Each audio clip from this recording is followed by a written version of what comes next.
mantoa Jehova fifaliana. Makanya Jehova teny filobiana. Ao ko fatareva Jehova n'Andriamanitra. Izy nanao atsika ary azy isika dia olo ny solofiany. Midira ny vavadiny amin'ny fisaorana. Eo kianjany amin'ny fiderana. Misaora azy makarazany anarany. Fa tsara Jehova manatra zay faminakory ary miarana taranaka maramandimby ny fahamarinana.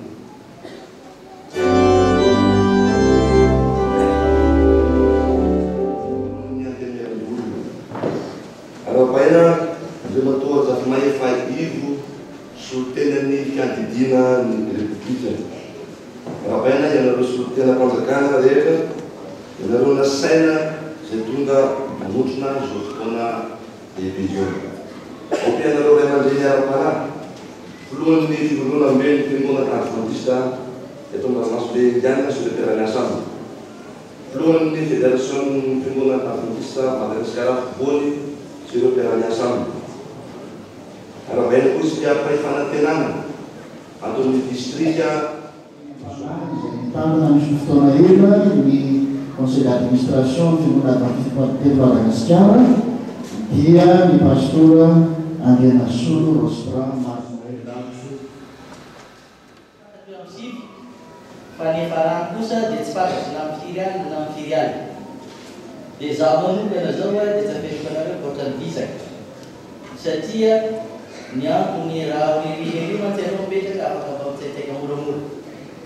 Fa raha ela hoe satria zay tanisany tarika ny fivoliny dia ho sarotra aminao ihany ny hoe avy andeha hitsaitsaika hoe avy vidan'olona. Ka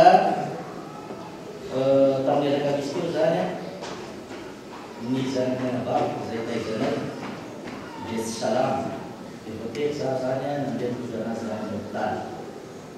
Lakamisy zoma zany vao nahitany spécialiste dia nijerena ny zoma maraiky dia lazaina hoe atao zay ahitany analyse rehetra. Dia ny arivo miverina amin'ny dokotera maly arivo dia efa tamin'ny fito latsaky koa le dokotera vao tonga satria mbola nisy fivorina natera dia nandrasa. Dia tamin'ny tsy maintsy piditra hôpitaly izy ny sabotsy maraina satria tsy ampiraka. Dia amin'ny enina latsaky niditra hôpitaly za fa vizana iny talohan'iny azafady da amin'ny zoma iny za fa andeha ody avy any amin'ny dokotera dia namidonina bisikileta zay koa dia vitiko dia vaky ny feu de stop arrière dia tika nataoka za fa vizana iny za tsy tena andimiditra koa le amin'ny bisikileta fa za moa very avaky feu de stop. Dia rangaho sarotra aminy andohan'iny dia nampiny zay raha zay foa tamin'ny maraina.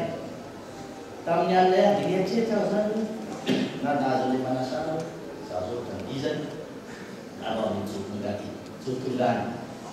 Za mbola mieritreritra